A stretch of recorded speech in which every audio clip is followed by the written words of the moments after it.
세 번째, 소비의 언택트 이야기를 좀 드릴게요. 네, 뭐 유튜브 인강 등이 교육의 주류가 될 수 있을까요? 기존 교육업계에 큰 변화가 있는 거는 맞는데요. 뉴노멀이 됐을 때 교육의 주류가 되지는 않을 거예요. 다시 얘기 드리지만 오프라인이 사라지진 않습니다. 병행하는 일들은 더 늘어날 수는 있겠죠. 그리고 가능성이라는 게 있기 때문에 오프라인으로만 했던 모든 곳들이 이제는 온라인으로도 같이 할 수 있는 방법을 생각할 수밖에 없고 이미 많은 곳들이 도전했었잖아요. 오프라인 쭉 진행했던 곳들이 이왕이면 이런 영상들을 우리가 자선화시키기 위해서 촬영을 하는 것들 더 늘어날 수밖에 없게 되겠죠. 더 궁금하신 내용들은 제가 좀 이따 다시 한번 이어드릴게요. 자, 소비 언택트. 우선 이 용어는 앞으로 반드시 기억해 하셔야 될 용어죠. 홈코노미. 저도 그래서 이번 강의를 준비할 때 고민을 좀 많이 했었어요. 5개로 쪼개지 말고 홈코노미라는 말 안에 모든 걸 집어넣어 볼까? 충분히 가능해졌거든요. 자, 이코노미와 홈이 결합돼서 만들어진 용어인데 집 밖에 나가서 경제활동을 하는 것보다도 집 안에서 하는 홈코노미가 훨씬 더 많아졌다. 그렇다고 한다면 기업에 계시는 분들, 장사를 하시는 분들, 사업을 하시는 분들 포인트는 집을 공략해야 된다. 집이 어떻게 돼 있더라? 집은 생활하는 공간인데 이거 기억나시죠? 요즘에 이슈. 난리 났었죠. 이것 때문에요. 지금도 그렇지만은. 이 게임이 나오면서 일본에서 만든 이 게임, 닌텐도 스위치로 가능한 동물의 숲 시리즈가 나오면서 매진이 되지 않았습니까? 2배, 3배 중고나라에서 팔리기도 했고 심지어는 사람들이 이거를 사기 위해서 패키지를 사기 위해서 미리 1시간 반 전부터 가서 줄을 서는 경우도 있었고 몇몇 이커머스 사이트 같은 경우에는요. 서버가 마비되는 일들까지 벌어졌죠. 이게 뭐라고? 왜요? 집에서 하기 가장 좋은 게임이죠. 이 게임의 특징? 목적이 없어요. 우리 보통 게임을 레벨업을 해야 되잖아요. 누군가를 잡아줘야 돼요. 모든 목적은 승리 포인트가 있습니다. 없어요. 그냥 살아가면 돼요. 기가 막힌 거죠. 놀랐던 것 중에 하나가 이게 가능했던 이유. 직장 생활하면서 엄청나게 스트레스를 받고 있는데 우리가 굳이 게임에서까지 레벨 노가다를 하면서 이걸 해야 되나? 라는 생각에서 출발한 거죠. 천천히 좀 즐기다. 물론 이제 천천히 즐기기에는 대출금도 갚아도 여러 가지 이유가 있긴 하지만 이런 것들은 힐링 포인트, 슬로우 라이프라고 하는 하나의 축으로 들어오기 시작했어요. 두 번째. 자, 홈코노미. 이런 이슈도 나오죠. 실제 나온 겁니다.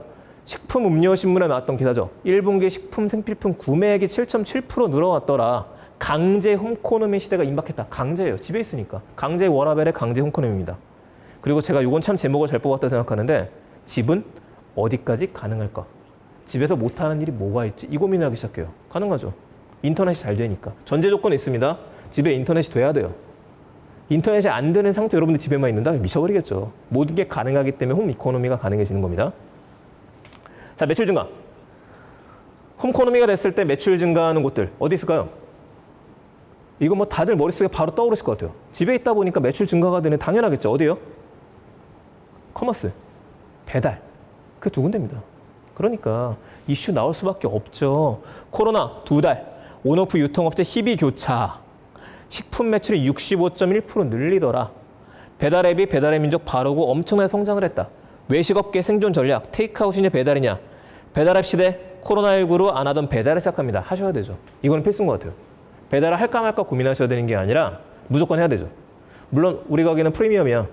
손님만 딱 오는 분을 받겠어 라고 하시면 모르겠지만 그게 아니라면은 얘는 옵션이 아니라 기본값으로 이제는 디폴트로 생각하셔야 되는 것 같아요. 배달하는 것들.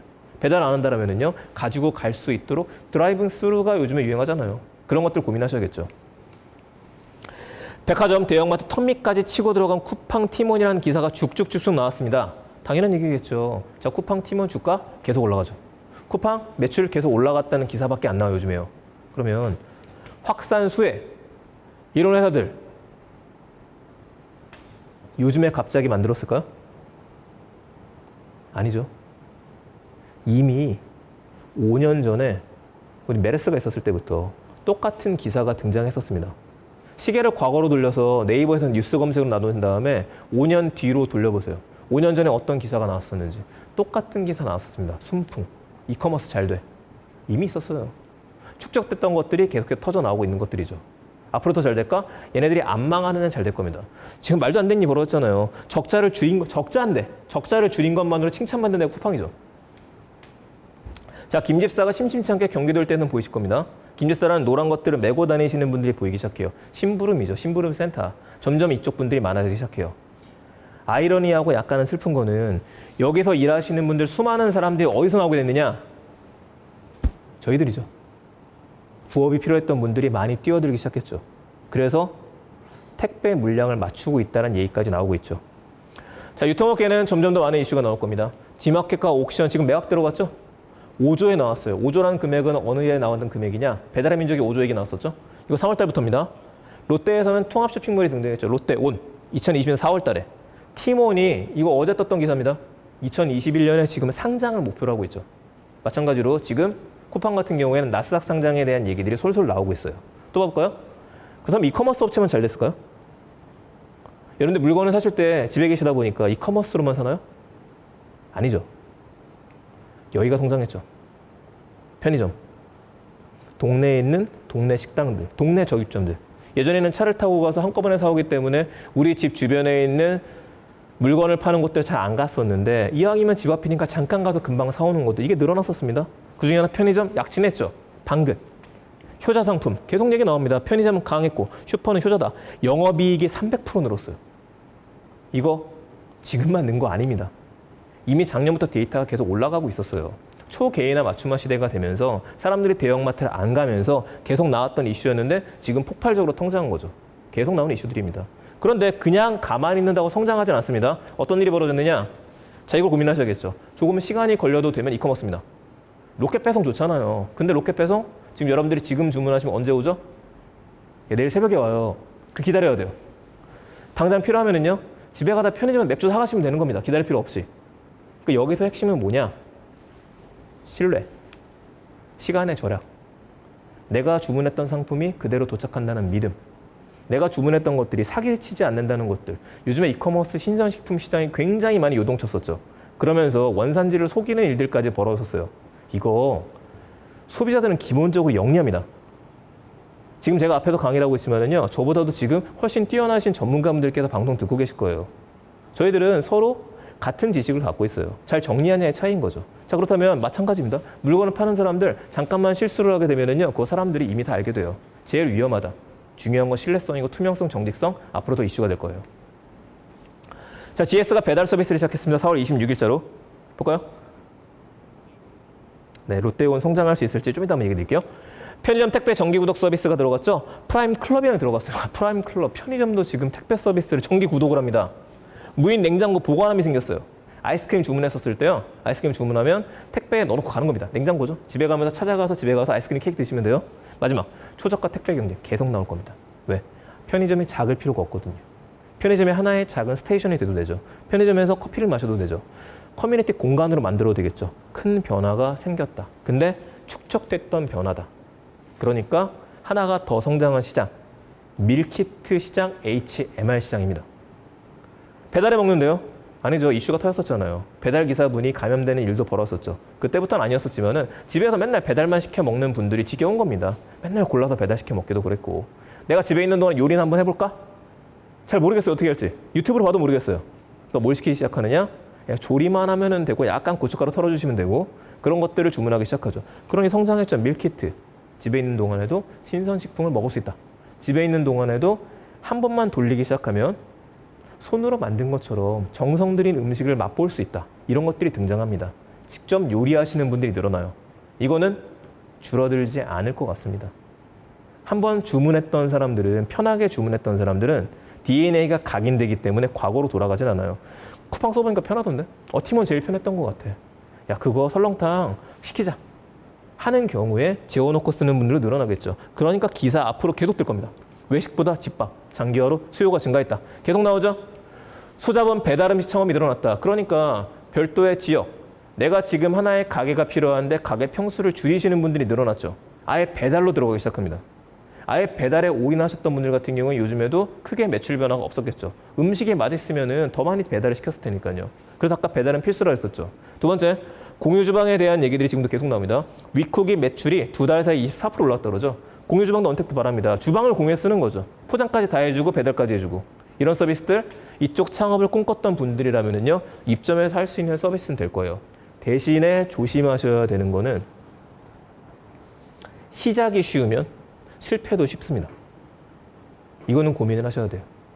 과연 이게 더 잘 될 수 있을까? 내가 지금 솜씨가 좀 있는데 그렇게 시작하시면 되는 게 아니라 아까 전에 제가 이야기 드렸던 여러 가지 요소들. 음식이 맛이 있어야 되는 기본인데 소비자들은 영리하다는 것들. 개인이 됐다는 것들, 안정성에 대한 것들, 홈코노미에 대한 것들. 이 모든 것들을 종합적으로 생각하시면서 판단을 내리시는 게 맞을 것 같아요. 계속 연구할 수밖에 없고 공부할 수밖에 없겠죠. 자, 콘텐츠 소비까지 한번 가보죠. 집에 있는 시간이 길어졌습니다. 심심해요. 뭐 하죠? 영화 봐야죠. 드라마 봐야 됩니다. 정주행해야 되죠. 제일 많이 정주행하시는 거? 넷플릭스죠. 이거 떴죠? 사냥의 시간. 이 사냥의 시간이라고 하는 영화가 이슈가 됐습니다. 요즘에 정리해보자면 이슈가 된 건 세 가지였던 것 같아요. 첫 번째는 원래 영화관에서 개봉을 했어야 되는데 요즘에 이슈 때문에 영화관을 뭐 버리고 넷플릭스로 바로 들어갔죠. 넷플릭스에 들어갔을 때의 장점은 처음에 개봉하자마자 전 세계의 상영관을 가진 거랑 똑같다. 넷플릭스는 압도적으로 해줄 수 있으니까요. 근데 이거 여기만 시작했던 거 아닙니다. 이미 중국이랑 미국도 계속 이런 식으로 진척이 됐었어요. 뭐 소송 걸린다, 안 걸린다 말이 많았었죠. 막 관심이 고조됐어요. 더군다나 배우들도 유명하신 분들이잖아요. 정작 23일에 개봉이라고 안 하죠. 공개죠. 공개가 되고 나서는 무슨 말이 나오기 시작했느냐? 여기서 사냥을 당한 건 4시간이다. 이런 얘기가 나오기 시작했죠. 저도 그저께 다 봤는데 이건 보셔야지 이해하실 겁니다. 우리가 노매 사냥감이 됐는데 과연 여기에서 우리가 누구냐? 이런 것들이 올라오기 시작하죠. 볼 게 너무 많아졌어요. 넷플릭스. 계속 이슈 나오죠. 모든 영화들이 지금 연기가 됐습니다. 개봉 일정이요. 그러면서 지금 영화관들이 뭘 하기 시작하느냐. 과거에 흘러갔던 좋은 영화들을 다시 개봉하는 경우들이 생겨요. 아예 문을 닫는 곳들도 생기기 시작했죠. 이대로는 망하겠네요. 망할 수는 없죠. 그래서 OTT 얘기 드립니다. OTT 시장 1,100억 달러 시장으로 지금 성장했습니다. 집에 있는 동안에 뭔가를 봐야 되니까. 더군다나 넷플릭스나 왓챠 같은 서비스를 다 한 달 혹은 2주 정도 공짜로 보여주죠. 이때 몰입해서 보는 거죠. 왕자의 게임 보실 때 왓챠로 가서 보면 되는 거죠. 넷플릭스, 다른 영화 같은 것도 굉장히 많죠. 그러니까 OTT는 앞으로 더 성장할 건 맞아요. 그래서 등장한 서비스가 대항마라고 일컬어지는 왓챠. 상장 준비라는 얘기까지 나오고 있죠. 방송국들하고 지금 옥수수가 합쳐져 서 웨이브가 나왔죠. 푸기랑 같이 합쳐져서요. KT에선 시즌이라고 하는 걸 서비스하고 있습니다. 물론 장단점들이 있어요. 뭐 그것까지 이야기되면 시간이 너무 길어지니까. 그러면서 지금 넷플릭스의 주가와 디즈니의 주가가 바꿈을 한번 했었죠. 디즈니도 디즈니 플러스라는 OTT를 갖고 있습니다. 작년에 서비스를 오픈하기 시작해가지고 주가가 쫙 올라갔어요. 야, 디즈니 콘텐츠 공룡이잖아요. 여러분들 앞으로 마블 시리즈 넷플릭스에서 못 보죠. 쫙 올라가서 23%, 45% 상한가 딱 쳤는데 추락했어요. 요즘 이슈 때. 아니 왜요? 디즈니 플러스는 잘 되는데. 넷플릭스는 반면에 주가가 쭉쭉 올라갔죠. 왜 이런 일이 벌어졌느냐? 디즈니는 디즈니 플러스만 갖고 있지 않죠.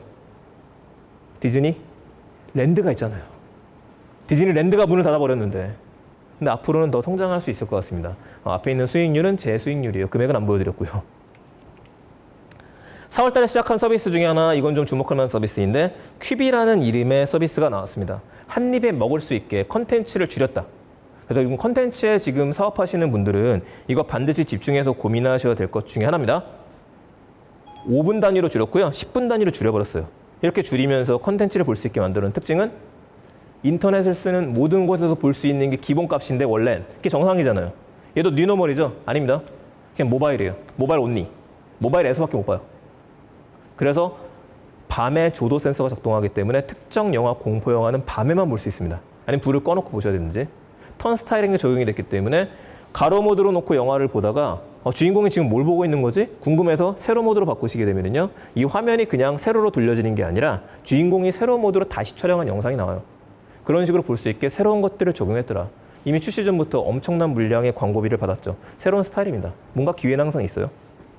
그래서 볼 게 너무 많아지다 보니까 이런 것들이 등장하는 겁니다. 큐레이션 해주는 서비스. 넷플릭스에 뭘 봐야 되는지, 유튜브에 뭘 봐야 되는지, 월간 비디오 세상과 같은 것들이 뜨기 시작하죠. 떴다라기보다도 제가 시작하고 있는 서비스예요. 이건 뭐냐. 뭐든지 큐레이션 할 수 있는 분들은 이렇게 널려있는 정보를 큐레이션해도 되는 세상이 되기 시작했죠. 자, 요거는 제가 무료로 지금 풀고 있는 콘텐츠이기 때문에 뭐 인터넷 좀만 검색하시면 다운받을 수 있을 겁니다. 극장은 어떻게 될 것이냐. 황금 연휴가 왔을 때 오픈해야죠. 오픈해야 됩니다. 돈 벌어야 되거든요. 대신에 극장의 역할이 좀 바뀌어 나갈 것 같아요. 우리가 주목할 건 뭐냐. 영업 재개가 아니라 이 부분입니다. 언택트 시네마. 극장은 살아남을 수 있을까요? 있죠. 넷플릭스와 극장은 경쟁 관계로 가서는 안 됩니다. 공생관계로 보는 게 맞아요. 극장을 가는 이유는 하나밖에 없어요. 좀만 기다리면 넷플릭스에서 볼 수 있는데 아니에요. 극장에 가는 이유는 첫 번째, 큰 화면. 두 번째, 같이 가는 사람하고 시간을 보내는 거잖아요. 데이트 코스 중에 하나이고요. 가족과의 시간을 보내는 좋은 장소 중에 하나예요. 그럼 극장에서 우리가 받는 서비스들은요. 팝콘을 산다라든지 그런 것들을 쓰게 되어져 있는데 그렇다면 이걸 언택트로 바꾼다는 거죠.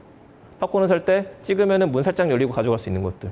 이미 여러분들 매표소에 가서 줄 서는 경험들 요즘에 없으시잖아요. 이거를 언택트로 다 바꿔버리겠다.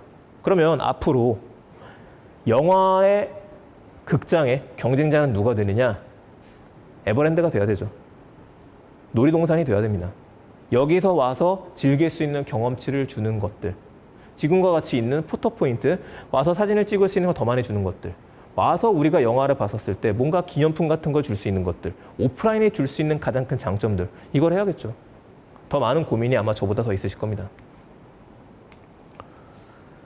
자, 홈트레이닝까지만 이야기 드리죠. 홈트레이닝. 집에서 운동하는 사람 엄청 늘었죠. 요즘 확진자라는 얘기들이 참 많았었는데 집에서 이제 활동량이 줄어드니까 그렇습니다. 그런 분들이 집에서 운동을 하기 시작하면 어떻게 운동해야 되지? 유튜브 보시는 거죠.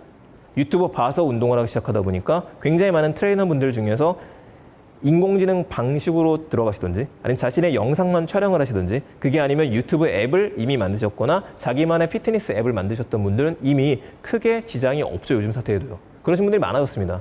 근데 지금 너무 많아졌어요. 경쟁력이 필요한 순간이 됐는데 자, 완전히 다른 상황으로 아마 갈 것 같아요. 점점 많아질 것 같고요. 그러다 보니까 이렇게 게임들이 뜨기 시작했죠. 앞에 이야기했던 비슷합니다. 닌텐도 스위치에 있는 게임 중에 하나인데 이것도 한때 2배 가격까지 올라갔어요. 링피트라 그래서 집에서 운동을 하는 것들을 미션을 주고 똑같이 따라했었을 때 나의 자세까지 볼 수 있게 만들어주는 겁니다. 여기서 중요한 포인트는 그냥 홈트만 하면 되는 게 아니라 사람들이 더 궁금해지는 거는 내가 이 동작이 맞나? 검증받고 싶은 것들. 단순히 운동만 하는 게 아니라 누가 날 좀 옆에서 코치해줬으면 좋겠는 것들. 그런 시험에 돈 많이 들지 않습니까? 많이 들죠. 대신에 어떻게 바뀌게 되느냐? 금융 쪽에서도 PB분들이 있었죠. 고액자산가 분들을 관리해 주시는. 근데 그 서비스 자체도 일반인들을 위한 자산 관리로 바뀌기 시작했어요. 그런 것처럼 대중화되는 것들로 점점 가고 있죠. 이게 변화 중에 하나겠죠. 자, 마지막 이야기 드릴게요. 마지막 이야기는 헬스케어까지 있기는 한데 제가 그건 너무 오래 걸릴 것 같아갖고 금융의 언택트까지만 좀 이야기를 드릴 겁니다. 금융. 우리가 먹고 사는 모든 돈에 대한 것들로 지금 언택트 됐죠. 핵심은 캐시리스입니다. 돈이 필요 없는 세상이 됐다. 현금이 필요가 없다. 우린 이미 현금이 필요 없는 세상으로 왔어요, 사실. 그런데 무슨 얘기가 나왔느냐? 이것 때문에 더 가속화됐죠. 돈에 묻은 코로나가 살아남았대요. 가짜 뉴스일지도 모르겠어요. 근데 그럼에도 불구하고 사람들의 불안감이 있는 거죠. 그치, 위험했었어. 현금 거래 위험한데 여러분들이 중고 거래를 하실 때도 요즘에 입금해 주잖아요. 카카오페이를 쓰시면서, 삼성페이를 쓰시면서, 네이버페이를 쓰시면서 정말 많은 페이들이 있습니다. 우린 이미 익숙해 있었어요. 간편송금과 결제. 누가 익숙하지 않았느냐? 이거를 그냥 싫어하고 안 좋아하셨던 분들이 많습니다. 쿠팡과 같은 서비스들도 요즘에 연령층이 올라갔어요. 다 잘 쓰세요. 처음 경험하면. 경험할 기회가 없었는데 강제적으로 경험을 했더라. 마찬가지일 겁니다. 이게 늘어났는데 얘가 지금 각광받았죠. 이제 다시. 제로페이. 무너질 뻔했었던. 제로페이 쓰는 사람들이 늘어나더라. 급증하더라. 제로페이 괜찮은데 인프라 많이 깔려있어요. 지금 또 재난소득 받으시게 되면서 쓸 수 있는 곳들도 늘어나고 있죠. 그래서 우리가 지금부터 하반기까지 봐야 되는 이슈 중에 하나는 금융 쪽에서 페이 전쟁의 2라운드다. 이게 무슨 얘기냐? 쓱페이, SSG페이에서도 돈을 송금할 수 있게 바뀌죠. 네이버페이는 이미 가능했었고요. 오픈뱅킹이라고 하는 것들, 다른 은행의 계좌를 볼 수 있는 것들, 나 은행에 가입해 보는 거 아닙니까? 아니에요. SSG 쓱을 보면서도 할 수 있습니다. 카카오페이도 가능하잖아요. 또 누가 뛰어들었느냐? 쿠팡이 페이먼트 쪽을 분사를 시켰죠. 네이버페이가 파이낸셜로 분사를 했죠. 왜냐? 여기서부터 우리가 결제 수단에 대한 정보를 갖고 있으면은 이 사람이 어디에 소비를 할 수 있는지 데이터 축적이 가능하기 때문에 그래요. 여기서 가장 큰 고민거리는 사람들이 그런 페이를 계속 쓰게 만들어야 되는데 현금을 고집했던 분들이 있습니다. 근데 지금 분위기는 현금을 안 쓰는 분위기로 가고 있잖아요. 이쪽 시장 주목하셔야 되죠. 그래서 바로 어제 떴죠? 카카오뱅크 2.0이라는 게 등장했죠. 여기서는 아예 카드사 4곳이랑 제휴를 해가지고 지금 카드 신청을 받고 있죠. 각각의 카드마다 특징들이 좀 다릅니다. 나 카드 있는데요. 사람들이 신청해요. 그런데 혜택이 다르니까. 여기서 포인트는 뭐냐? 쉬워야 된다. 가입도 쉬워야 되고 이걸 썼을 때 이해하는 것도 쉬워야 돼요. 여러분들이 하는 모든 서비스도 쉬워야 돼요. 어려우면 안 합니다. 기업들이 바뀌었죠. 증권사들이 이제 이런 것들 하기 시작해요. 애널리스트 분들이. 자, 얼마 전에 나왔던 건데요. 모두가 전기차로 간다 테슬라의 질주, 미래에셋 대우가 라이브를 했습니다. 교보생명도 라이브로 했어요. 유튜브에서 라이브로 이런 것들을 설명을 해주다 보니까 접속자 숫자가 오프라인 진행했을 때보다 많은 거죠. 많을 수밖에 없죠. 게다가 장점, 비용이 적게 들어요. 오프라인 세미나를 할 때는 강의장을 대관을 해야 됩니다. 혹은 오시는 분들이 식사를 안 하고 오셨다면요, 식사도 준비를 해야 돼요. 혹은 커피도 준비를 해야겠죠. 그리고 다 가시고 나면 여기 치우기도 해야 돼요. 근데 온라인으로 하면은요, 깔끔하죠. 언제 어디서나 들을 수 있으니까. 해보니까 괜찮더라. 비용 절감도 되더라. 이게 사라질까요? 안 사라진다고 얘기 드렸죠? 병행할 겁니다. 해보니까 좋았더라. 오히려 더 도움을 많이 받더라, 사람들이. 요즘처럼 유튜브에 불특정한 정보가 많은 세상에서는요, 누군가가 핵심적인 내용들을 제대로 짚어주는 전문가들은 더 각광받을 수밖에 없게 될 겁니다. 자, CBDC 얘기까지 좀 드릴게요. 이건 약간 어려운 얘기일 수 있는데 요즘 제일 화두가 되는 얘기입니다. CBDC. 국가가 발행하는 디지털 화폐를 이야기합니다. 지금 계속해서 이슈가 됐던 곳은 중국이죠. 중국이 디지털 위안화를 CBDC로 만들기 시작했다. 이게 좀 빨리 나올 것 같아요. 얼마 전에 사진이 공개가 됐다는데 이거랑 비트코인이랑 차이가 뭡니까? 카카오페이랑? 이건 진짜 돈. 여러분 1,000원짜리, 10,000원짜리가 실물이 아니라 그 크기 그대로 그 사이즈는 아니죠. 그 가치 그대로 그냥 생기는 겁니다. 들고 다니는 것들. 그러니까 예를 들면 한국은행 앱을 우리가 설치하게 되면은 거기 여러분들이 자산을 채워놓고 다니시게 되는 개념이에요. 이렇게 되면은 은행의 입장에서는 정부의 입장에서는 매년 돈을 찍어내는 것도 불필요한 돈을 소각하는 것도 필요 없게 되겠죠. 그래서 지금 언제부터냐? 2022년으로 중국은 보고 있습니다. 동계올림픽에 실전 투입을 하겠다. 다른 나라는요, 다 해요. 다 합니다. 이게 언제부터 했었느냐? 아까 그 숫자, 2008년. 금융위기 때부터 각국 정부들이 연구했었던 것 중에 하나입니다. 이거를 디지털로 바꾸자. 지금처럼 여러분들 양적인 돈이 필요할 때 재난소득 지원금 같은 경우에도요, 현찰 주는 거 아니잖아요. 디지털 화폐로 주는 거죠. 똑같은 개념인 겁니다. 이렇게 되면 좋은 점은 국가가 통제할 수 있다. 지하 경제를 없앨 수 있다. 여기 장점으로 보고 있죠. 자, 이런 정보들 우리나라 한국은행 굉장히 일 잘하고 있습니다. 보도자료들이 잘 나와 있기 때문에 이거 다 누구든지 무료로 볼 수 있거든요. 들어와서 보시게 되면은 주요국의 중앙은행 디지털 화폐 대응 현황이 나와요. 우리나라 원래 지금 발행 계획 없음입니다. 지금도 없는데 이제 뭘 시작했느냐? 다른 나라들이 다 하고 있으니까요. 다 하니까 뭐가 들어갔느냐? 이게 들어갔죠. 테스트 추진. 4월 6일자죠. 지금 테스트가 들어갔어요, 우리나라도. 그래서 지금 2년 프로젝트로 들어갑니다. 내년 12월까지 테스트로 하는 걸로 들어갔죠. 그게 끝나게 되면 어떻게 될지 모르겠지만 세상이 다시 한번 디지털 화폐 전쟁으로 바뀔지도 모른다. 이게 또 하나의 포인트죠. 비대면은 더 가속화될 겁니다. 자, 마지막은 건강 헬스케어 쪽인데 이건 이야기 드렸던 대로 제가 다음에 한번 설명해 드릴 수 있도록 하고요.